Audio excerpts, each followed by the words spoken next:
welcome Dainel Lambo to Bifed 2022. Thank you for coming here, and well, you're not new to Bifed in general, but in person. You're here now with us. Thank you for that. Your film Breathless won the 2019 award of Bifed, and just briefly talk me about the background of this film. It's a story of asbestos, and mainly the fact that while we are removing asbestos in all the buildings in Europe, there is this huge problem still in India where it's still being produced, and it's even a booming business. And more specifically, there's an Indian lawyer coming to my hometown in Belgium, where once was the biggest European company producing asbestos products. And he comes to sue this company because they used to have 5 companies in India as well, Eternit companies. And people are getting sick, are dying now in India, and he wants compensation from the Belgian company for what they did in the past. But we found out that's very difficult in Europe to bring a case of Indian workers to Europe. You meet a lot of walls, and it's practically impossible to do this. Yeah. It's also, when you look at the history of these things, that you see the same patterns, right? The same patterns of silencing. Mm-hmm. What you see now in India was once in Europe or something like that? Yes, it's interesting what you say, because that's one of my next projects. It's called Toxic Circus. It's about the pattern that is being used by nearly every polluting company. It started, the invention of the pattern came probably from the tobacco industry, because they were attacked probably the first, with lung cancer, and doctors discovered all these problems. And then of course they start delaying, first denying that there is a problem. They say, no, it's not us, it's tuberculosis or something else. But then of course you get all these scientific papers and they can't deny it anymore, so then they start delaying it.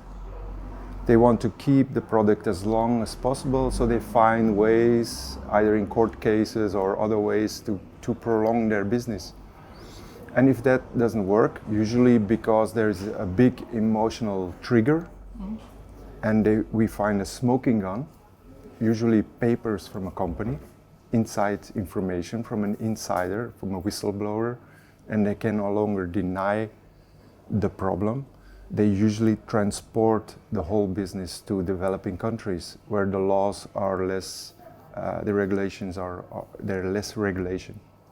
And they continue the same process. Yeah.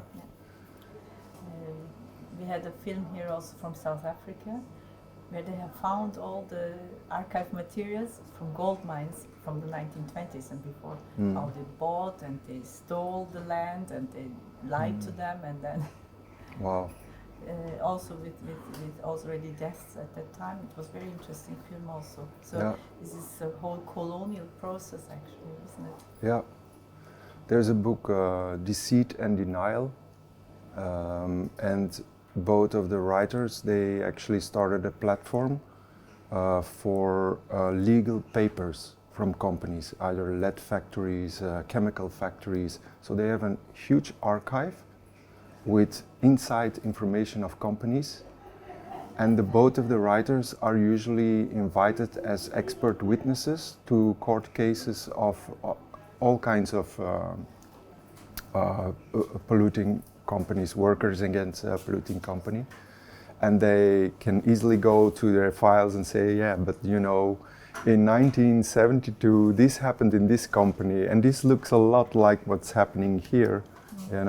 It's really interesting what they are doing.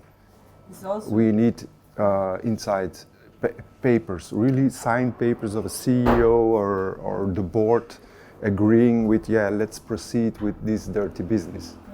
Yeah. That's one side, and the other side is we need an international law, which was already written. Yeah, the film last year it was called The Code, Uh-huh. and they wrote international law about, and the environment is also taken as a crime against the environment, will be an international court law business, Yeah. but nobody ratified it until now. Okay. Interesting. There's Roger Cox, is a Dutch lawyer who is suing. He sued the first government, specifically the government of Holland, for climate change Crimes? crimes. Yeah, let's call it crimes. Yeah, and he won. He won, but now it's in appeal. So we will have to continue a fight probably for another 10 years. And in the meantime, yeah, governments across the. There's also an interesting thing that Holland lost, Netherlands lost, and Shell is now moving to England. Yes, yes, yeah. They So moved what their do you say? seat. They moved their seat, and specific. Yeah, you can see Shell also going to developing countries like Brazil. They're still drilling for oil, not even low-hanging fruit as we call it, the oil that's easy to extracted, but like deep sea drilling, which is incredibly dangerous, as we know from deep water scandal in the Gulf of Mexico, right? Things leak. It's very difficult to drill, but they still continue. Let's turn to the asbestos Yeah, we got. tech. So, regarding on shipbuilding or breaking down, Breaking down. of ships, I know about the problem. There's of asbestos in ships. I don't know enough, but I know it's a huge thing that there's a lot of asbestos, because it was the miracle product. It didn't burn, and it could insulate, and so they put a lot of raw asbestos almost inside ships or inside trains as well. Yeah, because that's also a problem in Belgium. The brakes of trains, it's still there. It used to be in the brakes of cars, because even Steve McQueen, I don't know if you, the famous actor, he died from mesothelioma. The asbestos disease. He's one of the most famous persons who died because he used to work on his sports cars himself, and he changed the brakes of these old racing cars, and he got sick from the dust. Yeah, so it's a similar problem with ships. Yeah, and it's a huge because most of these workers aren't even aware that the product is there. They just start breaking them down, and they are inside little spaces, and so there's a lot of dust, and you get sick more easily. And at least their bosses should make them aware of the dangers. But usually, as I know, they work with contractors, and if you complain, you're fired, and to pick somebody else. Yeah. Then often they are not even registered workers, and so they have no compensation possibility at all. Yeah. Then let's talk a bit about you as a filmmaker. So, what's the place of documentary? What importance do you place on a documentary as a tool to change, or to maybe revolutionary views, or documentaries to create change? Yes, I still believe in that. I am a positive person. I still, first you have the very simple explanation that a person enters at cinema different than he exits. That's already a change, right? Yes. You see something, you take it home with you. Yes. You might not like the movie, but probably there's still things, in your memory that will stay. You can't not see what you have seen. It's you will take it home, and but the big change is still on the streets, and I believe still in court cases. Yeah, you still see some brave lawyers who continue to fight, who continue to push, even if it takes them 15 years, and finally they win after probably losing their house, their car, even their relationship and their money. But in the end, some of them win, which gives hope. And we as filmmakers, yeah, we are witnesses of that, and we are like a window to give it to audiences, to maybe support the fight of these activists. And me myself, many people tap on my shoulder also to once you film a certain subject, the people who are working with the subject ask you, why don't you come and be an activist now with us, go on the streets? And there I must say I'm a filmmaker, and I usually tell them, this is my gift to your cause, but I'm already working on a new project, and that's now also important. So I have a lot of respect for activists, absolutely. Their energy, their power, it's amazing. And you get a lot of energy from them as well if you meet them and work with them. But me, I'm a very soft activist, let's call it. Yeah. Yeah, it's, if you're inside on the street, then you might also lose the view of certain things. Yeah, some distance might be good. I don't know. Yes, but sometimes it's difficult because you get to know the people, and you get to know their honesty, their authenticity, and their relentlessness. They keep on fighting, so you get a lot of. I have a lot of respect for them. So it's sometimes hard to keep the distance. Yes. Yeah, especially in my movie, as you've seen, I was planning to focus on a union man in an Indian factory. But then he said, while I was filming him, he said, "This is my wife Nirmala." And she said, "Hello," and she started talking, and I discovered she was a teacher, and I pulled the arm of my cameraman, like, go and film this woman, you know? Mm-hmm. She was, as a filmmaker, you have probably this sensor that says this is more valuable in a way, or more cinematographic. At least I felt it at that moment.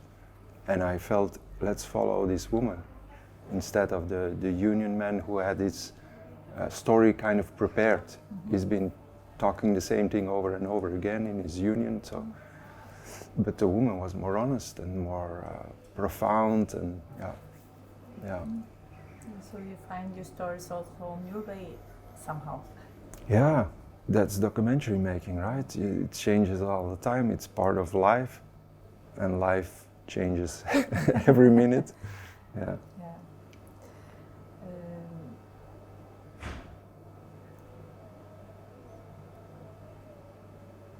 Now I've lost Take your my time. line. Take your time. I've lost my line.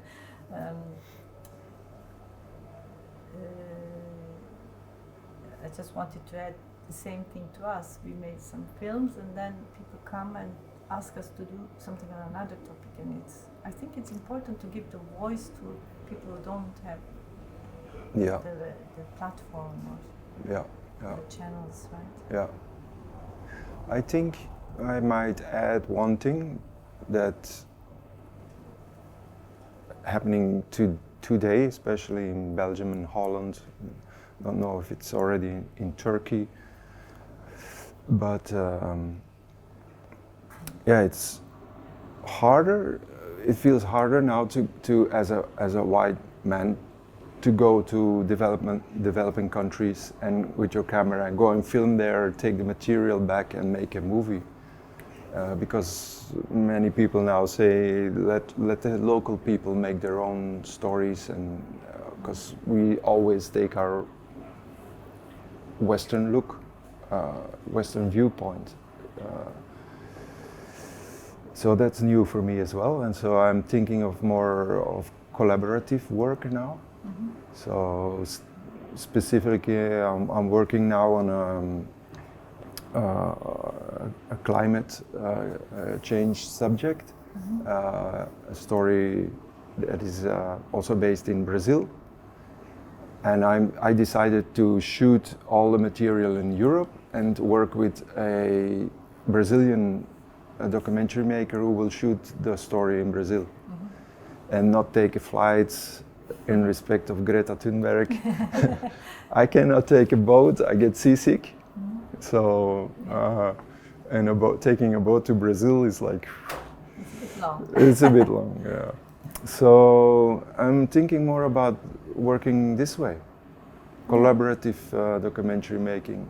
Yes, it's also something that we take very important also here in our festival. Mm. Who is talking? Mm-hmm. Whose viewpoint is it? Yeah. Yeah. Is there a patronizing pattern? Yeah. We try to see who is talking about what, or from what, or in what. Yeah. So. I even had the problem with my... If I watch my documentary now, 2019, as you say, and with the discussions that are going on now in Belgium and the Netherlands, and I look at my documentary, I realize, okay, they're kind of right. I walk in India with another white man, and the way we are dressed, it feels a little bit neo-colonialism, you know. We go there and look around and come back with the material. And what would have happened if I gave a camera to the local filmmaker of the village and told him, you know, you tell the story from your viewpoint. I think I am planning on working like this more now. Yeah. Yeah. Very good. New ways of making documentaries. Yes. Yeah. We had a film yesterday, Coltan Fever, that has also something like this. It's like a German group and a Congolese group, and they work together. And it was the Corona time, so they couldn't come anyways. So yes. That was physical also evidence, but and also it was places where white people would not have been safe. So it was interesting. So for a European filmmaker to film there would not be safe. Yes, they would have probably been. And don't you agree that some things also get lost in translation? Yes. While you are filming somewhere, like take India, and people are all talking in Hindi or Tamil, and you ask your translator what's happening, and you have to be quick. So the translation is very short, and say, okay, we got it. Then at home you realize, oh, they were talking about something completely different, interesting as well, but maybe not the subject of your documentary, and so you feel a bit silly sometimes, like. And it's also something we discuss a lot. Can you do a documentary without knowing the local language? No, is that possible? Yeah. How it's possible, but what are the results? Yeah. And even for me, I had to take care of my own camera crew, because we were going to the biggest asbestos waste dump of India. And it was dry and windy, and so we said, okay, as a documentary maker, I should stay a long time in this place to get to know the people better and better and better. But then again, it's dangerous for myself and for my camera crew. So how long are we going to stay? When is it acceptable? But in fact, in the case of asbestos, one particle in your lung can make you sick. So you shouldn't go anyway. Shouldn't go at all. So I had to ask to my crew, like, you are taking a risk. Are you willing to take the risk to go? Yeah, that's one thing. And then you look, these people are living there, right? Oh yeah. That must be. It breaks my heart really, emotionally. And especially since there's this latency, you don't get sick right away. You can get sick 20 years later, 30 years later. I still get phone calls. Yeah. From the moment I started working on the project, and people knew I was doing it till it got finished, and people call me all the time from Indonesia, from Vietnam, like, oh, we have a story too, because my father is sick. And whenever I hear this story, he's sick now, I know in 2 years, or maybe even faster, they will die.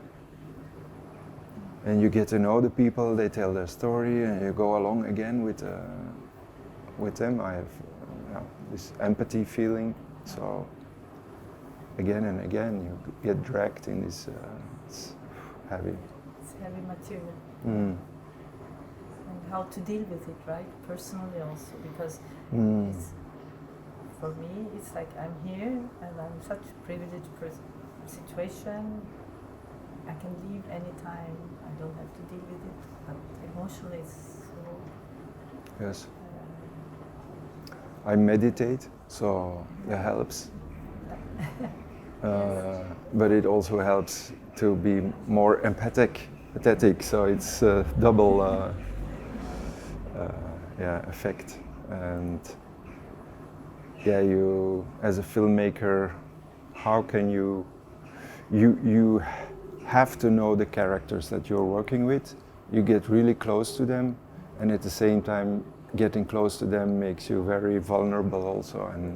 And because, as you say, some of them live in very precarious, dangerous situations. Either they're part of activist groups that are oppressed, or they live in polluted areas, and you feel along with them. And how can you take a distance? It's very hard. Yeah. Thank you for this talk.